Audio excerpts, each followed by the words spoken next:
In the background, there is a war going on in the kitchen between, well, two very angry small creatures who just constantly have rage issues. I think they want treats. I'm not sure, but I'm pretty sure it's close to time for bed for them. In any case, we're going to continue on with Theoreticus Heresy episode 17. I'm going to be trying to do a little bit more of this as the days goes on because I'm kind of getting wrapped up in other things. But this is something I want to continue to, put out and check out. So we're going to get started with episode 17. Then we'll move right into 18. And then, well, hopefully we'll be able to do a little bit more tonight. In any case, we're going to get started. Here we go.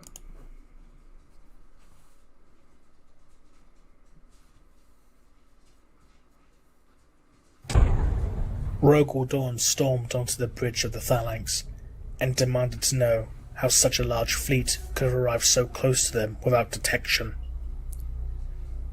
When none of the bridge crew answered, he demanded that a transmission be put through.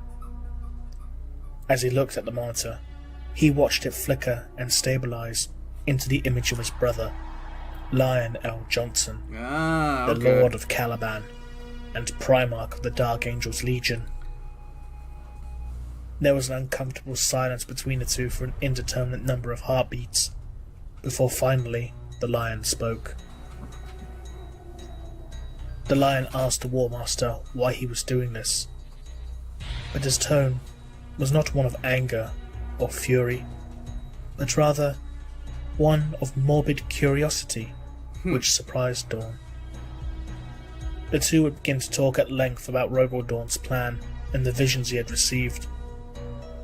Lionel Johnson was admittedly impressed by the sheer size of Rogel Dawn's force that he already acquired, and he warned the War Master that 5 other legions were en route to put a stop to this heresy.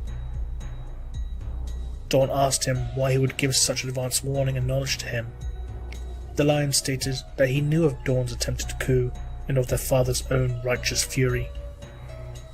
Ever the strategist, he was carefully weighing up the situation before deciding to choose with whom to place his bets for victory.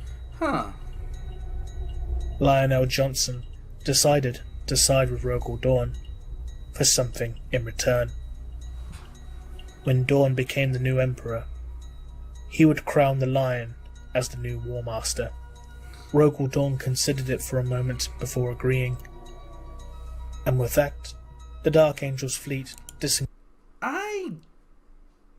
I don't see him turning for something like that. Now, Lionel Johnson was about as socially awkward as you could get. He was intensely socially awkward. But at the same time, I really don't see him turning for this, but he did want the position. He was rather annoyed that he didn't get the position. Bitter is a better term. He wasn't quite Perturabo levels of bitter, but he was rather bitter about the fact that he didn't get the nod. One of the things that kind of gets to, well, it doesn't really get to me, it makes me laugh a little bit. Lion L. Johnson gave the most powerful siege weapons in the Imperium to none other than Mortarion, who was on his way to the betrayal at Isstvan 5. He gave them to him to use because he didn't know that Mortarion was going to betray anybody. He had no way to read that, but at the same time, it's not surprising. The traitors in the Horus Heresy fool pretty much everyone. Engaged and headed. Excuse me, do you need something? Well, they fool pretty much everybody, with the exceptions of... They seem angry!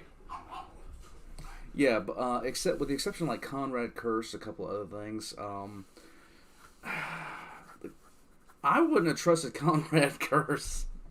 To the outer limits of the Istvan system, ready to maintain their illusion of loyalty to the Emperor. The Alpha Legion fleet soon re-entered material space, the first to arrive outside of the Istvan system, and was soon joined by the fleets of the Emperor's children and the Night Lords. They saw the Dark Angels fleet had already arrived, and patiently waited for the arrival of the Raven Guard and Salamander's legions before discussing battle plans. Alfarius, however, decided to dispatch small cells of agents to the other fleet's flagships to allow them to spy upon his brothers. Okay. The current situation had made him more paranoid than usual, and gave his spies their orders to watch for signs of treachery and, if necessary, either terminate the target or try to overload the warp cores of the traitors' flagships. One way or another, any traitors would be suitably dealt with. Now, that is one thing that I forgot about when it comes down to it. The Alpha Legion trying to infiltrate the traitors would be... it'd be a completely new ball game with the Alpha Legion on the Loyalist side. I can't wait to see where he goes with this. Maybe they'll be able to avert Isfahan 5 altogether, or at the very least turn it. But at the same time, if that happens, what fun would that be? In any case, moving right along.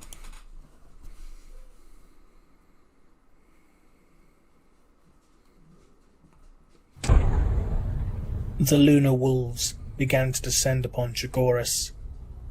Thousands of Thunderhawk and Stormbird gunships landed upon the world, and Horus and his men marched, intending to arrest Jagatai Khan. The lunar wolves soon found themselves encircled by dozens of warbikes, landspeeders, and jet bikes, the traditional intimidation tactic of the White Scars. The lunar wolves raised their weapons in response, but Horus ordered that no one was to open fire. He walked on ahead, alone from the rest of his forces, and once more called out to Jagatai Khan. Jagatai Khan rode towards him on his custom warbike and revved its engine repeatedly. He demanded Horus to leave his world and leave him be, for there are more important things at stake. Horus said with a sad voice that he cannot leave without bringing Khan back either to Terra in chains or in a coffin. For Jagatai was a traitor in their father's eyes and needed to be punished for his actions. Jagatai Khan was enraged, his whole body trembling with anger. He dismounted his bike and drew his Talwar blade, activating its arcing blue energy field, taking up a combat stance and standing his ground. He told his brother that he was no traitor, that he would not be arrested, and if Horus wanted to bring him back to Terra, it would be over his cold, dead body. Horus gripped his mace, Worldbreaker, in his hands, and thumped. Now, Jagatai was an extremely, and I mean extremely good fighter.